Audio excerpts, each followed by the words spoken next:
200 people recently protested in Boston against the budget plan from President Trump. The plan calls for increased spending on military programs and immigration enforcement, along with substantial cuts in domestic spending. While the president's plan also faces resistance in the U.S. Senate, protesters are trying to rally support for what they call a people's budget.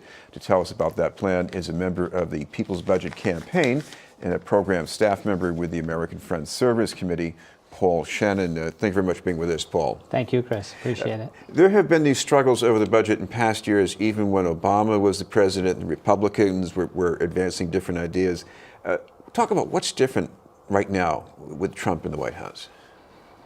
This budget that President Trump has offered is unparalleled in terms of the size of domestic cuts that it's making in just about every part of the budget. Everything from funding science, research into Alzheimer's, cancer, tremendous cuts in education, Medicaid cuts, of course, we've heard a lot about, but what people don't realize when they think about Medicare, or they think those are for other people.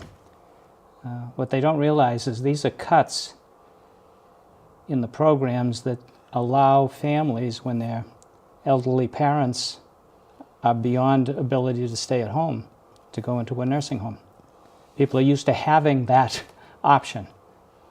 That will be gone. The food stamp program, $192 billion over 10 years in cuts. And fuel assistance, too. I think that's one of the other things. Fuel assistance, gone. Meals on Wheels.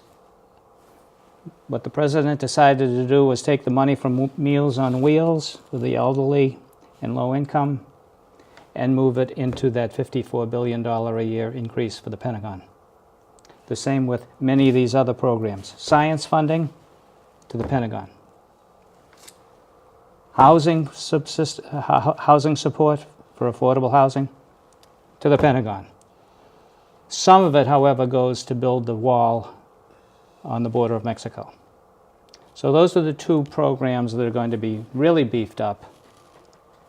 And just so many of these other programs, you know, we have a whole list here. We don't have time to go into it, but people will be stunned to find out the size and the breadth of these cuts. And so we're trying to make people aware of this while there's still time possibly to do something about it. What about the military spending? Because a lot of what we're hearing from Trump's people is that, you know, we have things that need to be modernized or updated. We have different threats that we have to be in a position to handle now. So isn't there a need for some of that? No. Our military spending right now, if you take our military budget and compare it to the next 7 largest military budgets on earth, ours is greater than the combination of all those. Just this $54 billion increase in the Pentagon budget is the size of the entire Russian military budget, just to give you a sense of the scope of this. The Pentagon hired some businessmen to study the issue of how effectively these resources are being used. That group said that there's $125 billion in waste in a year. So no, the Pentagon doesn't need more money. And of course, by having this tremendously oversized Pentagon, every time you see a problem on Earth, and there are plenty, you use your military to try to solve it, with the usual disastrous results. Well, even if you don't go to war, you do create a lot of jobs building the weapons and upgrading the equipment, don't you? You create some jobs. There couldn't be a less efficient job creator than military spending. Just about any other area, education, building roads, whatever, creates far more jobs than investing with our friends in the military-industrial complex. One thing you and I haven't mentioned so far is what happens with taxes if Trump's proposals were to be approved, because this is going to be a big change in tax policy. There's all kinds of words to describe these different cuts that none of us are particularly familiar with, but we're talking about, over 10 years, about a $5 trillion tax cut, primarily for the top 2% of the population, and it especially impacts particular large multinational corporations that like to put their money offshore or pay their executives huge salaries that they then deduct from their profits that they pay taxes on, and all this type of thing. Now, of course, what Trump's people are saying is that if these changes in the tax code were to be approved, there would be more companies reporting their earnings and exposing them to taxation. Plus, there would be so much more growth that when you add it all up, we wouldn't be losing ground in revenue. Yeah. Well, we've been here before. We were told this before the 2008 crash. Solution to economic problems: cut taxes, end regulation, build up the military budget. Those were the three things that led to massive deficits and led, especially the lack of regulation, to the collapse in 2008. So why not try it all over again?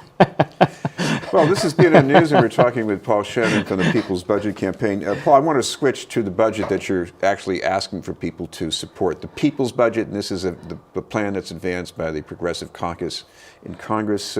How is this plan different? Well, first of all, Chris, I want you to show this is something that's actually real. It's written down.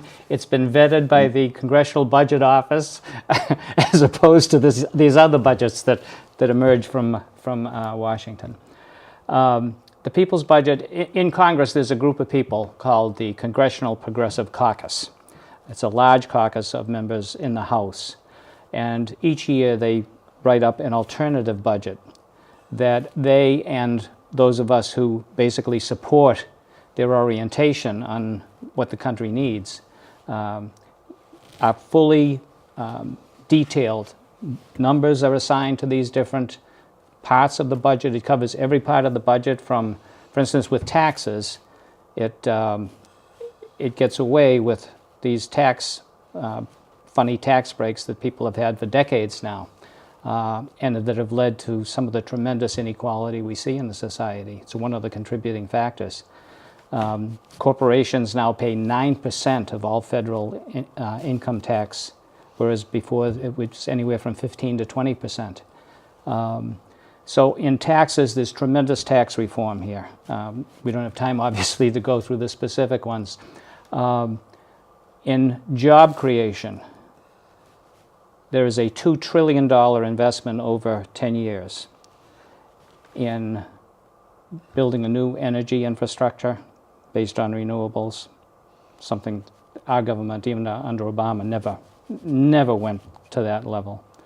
Replacing all those water pipes that are poisoning children, killing children, not just in Detroit, Michigan, and Chicago, right, Flint, but other places as well.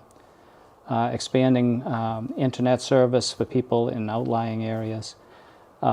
Rebuilding a lot of our schools. Many of these school buildings are falling apart, and of course building roads, and a large investment in public transportation, light rail, and things that we need, not just for dealing with climate change, but to increase the efficiency and comfort of our transportation systems. These are things that people want. They're fully funded. This is exciting stuff to a lot of us. It increases the funding for science. Science is on the verge in a number of areas of making important breakthroughs, such as Alzheimer's research. And a lot of that work is going on in this city here in Boston. Tremendous.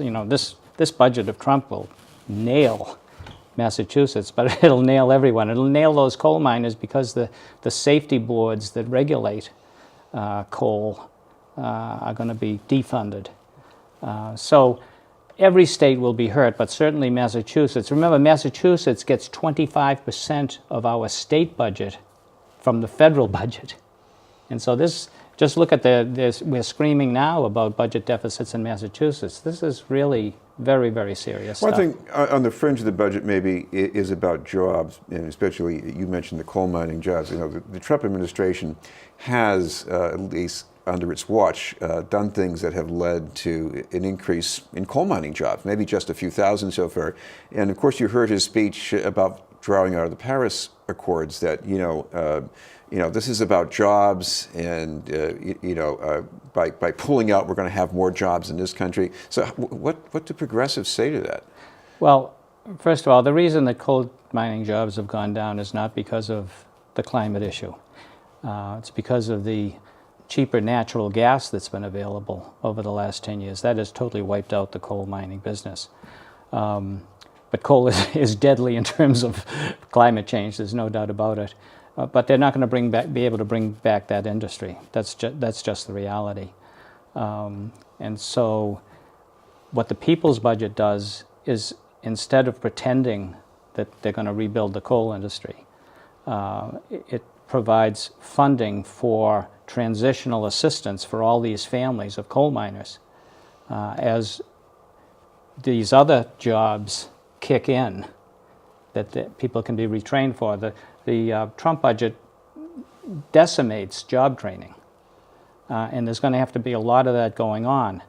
Now, a lot of this is, the validity of Trump's analysis is related to these free trade agreements that those of us in our community have worked against for years and years, because they are such subsidies, basically, to these large monstrosity corporations that just have tremendous power through those. And so we do have to deal with this issue of trade and jobs in a way that does not undermine jobs in this country. That's right. We've been saying, how many times have we shown films and done educationals on how NAFTA leads jobs being shifted out? But what Trump pretends is that these are great for other countries. You know, they're taking advantage of us. They're putting us right up against the wall. Well, in Mexico, that NAFTA agreement, you want to know why there's so much immigration from Mexico to the United States, is because those trade agreements wiped out the farming industries, corn especially, in Mexico. Those farmers had to go to the cities to try to find jobs. They could not compete with cheap American corn. And so they went to the cities, to the factories that were there. Those factories started to move to China and elsewhere. And where do they go when they can't get a job there? They will come here.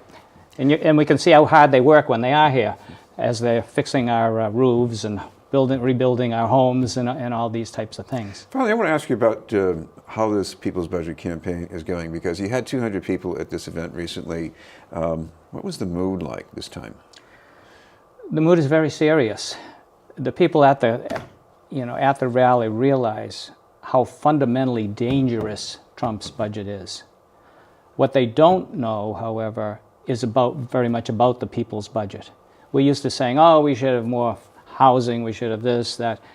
This is not an agenda. This is a real budget that can really solve some of these problems. As you see, there's a huge upsurge in activity now, mobilizations all over the place. But it can't be just against what Trump is doing. That doesn't give us anything. We need a new vision of what kind of society we want, that does not just say we'll go back to the society we had under the Democrats, because for many people that was disastrous, but creates a type of society in which we're connected to each other much more than we are now, that we have economic security for families, that we have a military and foreign policy based on diplomacy and self-determination, all these things that we really do stand for. But right now we don't see any mechanism that allows us to get to those things. Well, the people's budget is just one piece that get us in that direction. We should mention that if people want more information about that budget, they can check out, the Progressive Caucus maybe? Yes, just Google the Congressional Progressive Congress. Congressional Progressive Congress. I think it's just cpc.org. And you will find there all kinds of interesting information, but just click on the icon that says People's Budget. Thank you very much for being with us. Thank you, Chris. From the People's Budget Campaign. Appreciate the opportunity to talk about it. Paul Shannon from the People's Budget Campaign. And we'll have more news in just a moment.